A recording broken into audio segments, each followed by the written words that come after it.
നമ്മൾ കേട്ടുകൊണ്ടിരിക്കുന്നതും കണ്ടുകൊണ്ടിരിക്കുന്നതും ദൃശ്യങ്ങളിലൂടെ കണ്ടുകൊണ്ടിരിക്കുന്നത് പക്ഷെ വേറൊരു ലോകമാണ് അല്ലെ?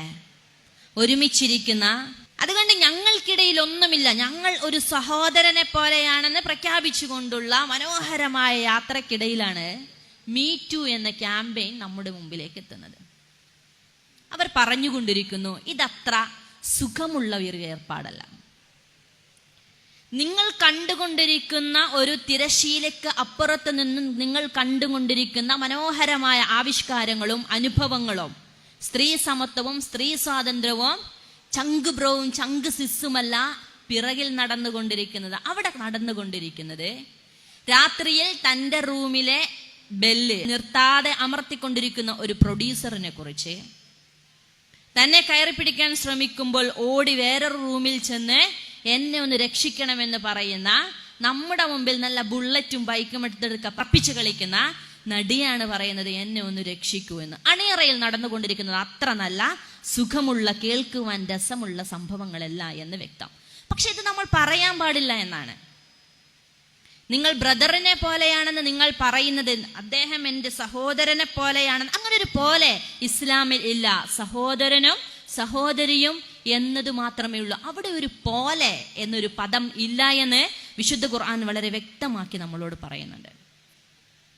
അങ്ങനെ ഒരു പോലെ എന്നത് നിങ്ങൾ നടിക്കുന്ന കപടത മാത്രമാണ് എന്ന് വ്യക്തമാക്കി പറഞ്ഞു തരുന്ന ഇസ്ലാമിന്റെ വക്താക്കളാണ് നമ്മൾ.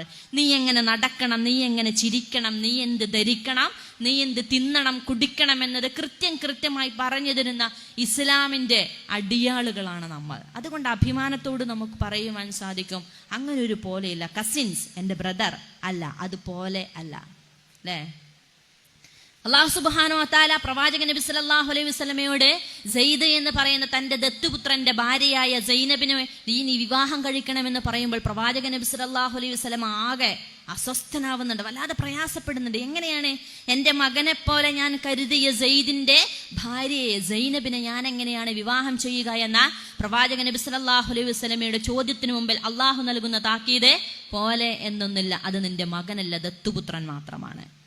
പ്രവാചകനെ വല്ലാതെ പരീക്ഷിച്ച ഒരു ഘട്ടത്തിലൂടെയാണ് നബി സല്ലല്ലാഹു അലൈഹി വസല്ലം ആ സമയത്ത് കടന്നുപോയത് എന്ന് ചരിത്രം പരിശോധിച്ചാൽ നമുക്ക് കാണുവാൻ സാധിക്കും. പക്ഷെ ഇത് നമ്മൾ പറയാൻ പാടില്ല. അപ്പോഴാണ് പറയുക, ഫറൂഖ് കോളേജിൽ എന്തുകൊണ്ടാണ് ഒരു ബെഞ്ചിൽ ആൺകുട്ടിയും പെൺകുട്ടിയും ഒരുമിച്ചിരുന്നാൽ എന്ത് സംഭവിക്കാനാ സഹോദരന്മാരെ എന്ന് ചാനൽ ചർച്ചകൾ ധാരാളമായി നടക്കും. അവർ പറയും താലിബാനിസം എന്ന് പറയും അല്ലെ, കറുത്ത പർദ്ദക്കുള്ളിൽ അമർന്നു പോയ പാവം പെൺകുട്ടികളെന്ന് അവർ വിലപിക്കും.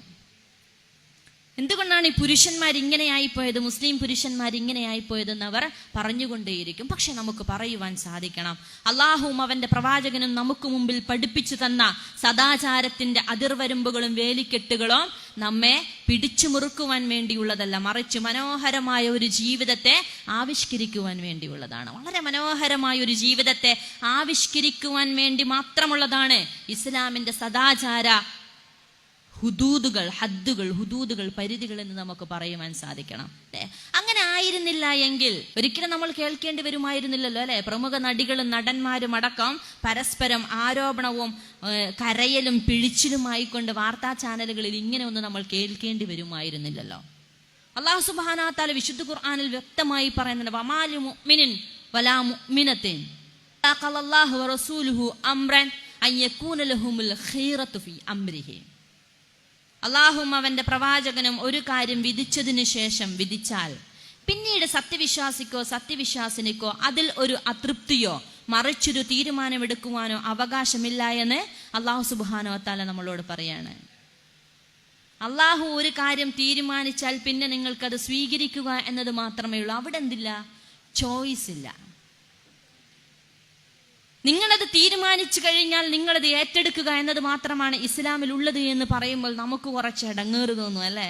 എങ്ങനെയാണത് സാധ്യമാവുക? നമുക്കറിയാം സഹോദരന്മാരെ, നമ്മുടെ ഒരു ആട്ടിൻകുട്ടിയെ പുല്ല് മേയ്ക്കാൻ വേണ്ടി, ഇങ്ങനെ ആടിനെ മേയ്ക്കാൻ വേണ്ടിയിട്ട് ഒരു സ്ഥലത്ത് കെട്ടിയെന്ന് വിചാരിക്കുക. അപ്പുറത്തെ റെയിൽവേ പ്ലാറ്റ്ഫോമാണ്.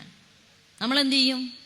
അവിടെ കുറച്ച് വേലിക്കെട്ടൊക്കെ വെച്ച് നമ്മുടെ കുഞ്ഞു ആട്ടിൻകുട്ടി അങ്ങോട്ട് പോയാൽ അപകടമുണ്ടാവുമെന്ന കൃത്യമായ ബോധ്യമുള്ളതിനാൽ നമ്മുടെ ഒരു വേലിക്കെട്ട് കെട്ടും. ഇവിടെ നല്ല പച്ച പുല്ലുണ്ട്, നിങ്ങൾ ആസ്വദിച്ച് തിന്നുകൊള്ളുക, പക്ഷെ അങ്ങോട്ട് പോവേണ്ടതില്ല എന്നതാണല്ലോ ആ ആട്ടിൻകുഞ്ഞിനെ നമ്മൾ പഠിപ്പിക്കുന്നത്. കാരണം അറിവില്ലാത്ത ആ ആട്ടിൻകുഞ്ഞിന് ആ അറിവ് നൽകേണ്ടത് നമ്മളാണെന്ന ബോധം നമുക്കുള്ളതിനാലാണ് ആ അതിര് അവിടെ വെച്ചിരിക്കുന്നത്. പക്ഷേ ഇത് അതിരായിട്ടല്ല മനസ്സിലാക്കുന്നത് പലപ്പോഴും എന്നതാണ് വസ്തുത. ഇത് നമ്മളെ കുടുക്കി നിർത്തുവാനുള്ള ഒന്നായി കൊണ്ട് കരുതുമ്പോഴാണ് ആ വേലിക്കെട്ട് കടന്ന് അപ്പുറത്തേക്ക് കടന്നാൽ ആർക്കാണ് അപകടമുണ്ടാവുക എന്ന് ചോദിക്കുമ്പോൾ നമുക്ക് കൃത്യമായി മനസ്സിലാവും ആരാണോ ആ പരിധികൾ ലംഘിക്കുന്നത് ആ ആട്ടിൻ കുഞ്ഞിനാണ് പ്രശ്നമെന്നത് കൃത്യമായിട്ട് നമുക്കറിയാമായിരുന്നിട്ട് കൂടി ആ അതിര് പൊളിച്ചപ്പുറത്തേക്ക് കടക്കുവാൻ വെമ്പൽ കൊള്ളുകയാണ് നമ്മൾ. അപ്പോഴാണ് ആളുകൾ പറയുക എന്തേ മതദേഹം എന്ന് പറയും അല്ലെ. പർദ്ദയെ മയ്യത്തായിട്ട് ചിത്രീകരിക്കും, കവികൾ ഇങ്ങനെ എഴുതിക്കൂട്ടും, മതദേഹമാണ്, മൃതദേഹമാണ് മക്കളെ.